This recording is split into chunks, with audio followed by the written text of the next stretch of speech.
ഉത്തരാഖണ്ഡിലെ ഹൽദ്വാനിയിൽ അനധികൃതമായി നിർമ്മിച്ച മദ്രസ പൊളിച്ചു നീക്കിയതിനെ തുടർന്നുണ്ടായ കലാപം മുൻകൂട്ടി ആസൂത്രണം ചെയ്തത് നൈനിറ്റാൾ ജില്ലാ മജിസ്ട്രേറ്റ് വന്ദന സിംഗാണ് ഇക്കാര്യം വ്യക്തമാക്കിയത്. ആക്രമണം ആരംഭിക്കുന്നതിന് മുൻപ് തന്നെ പ്രതികൾ മേൽക്കൂരയിൽ കല്ലുകൾ ശേഖരിച്ചിരുന്നു. മാത്രമല്ല, ആക്രമികൾ പോലീസിന് നേരെ പെട്രോൾ ബോംബും പ്രയോഗിച്ചു.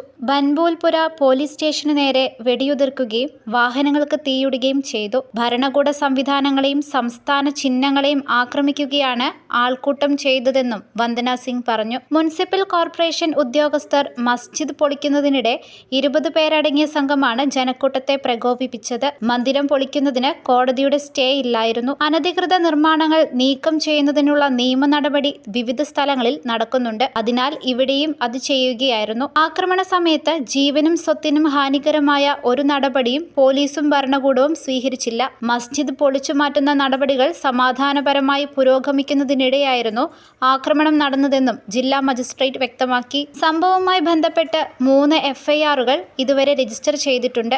4 പേരെ അറസ്റ്റ് ചെയ്തു. നേരത്തെ 4 പേർ മരിച്ചെന്നാണ് അനൗദ്യോഗികമായി പുറത്തുവരുന്ന വിവരം. എന്നാൽ മരണസംഖ്യ 2 ആണെന്നാണ് ജില്ലാ ഭരണകൂടം അറിയിച്ചത്. പ്രകോപനം സൃഷ്ടിച്ച 20 പേരെ പോലീസ് തിരിച്ചറിഞ്ഞിട്ടുണ്ടെന്ന് നൈനിറ്റാൾ പോലീസ് സൂപ്രണ്ട് പറഞ്ഞു. വ്യാഴാഴ്ചയാണ് ഉത്തരാഖണ്ഡിലെ ഹൽദ്വാനയിൽ അനധികൃതമായി നിർമ്മിച്ച മദ്രസ ജില്ലാ ഭരണകൂടം പൊളിച്ചു നീക്കിയത്. സംഭവത്തിൽ 250 പേർക്ക് പരിക്കേറ്റതായാണ് വിവരം. 100ഓളം പോലീസുകാർക്കും പരിക്കേറ്റു.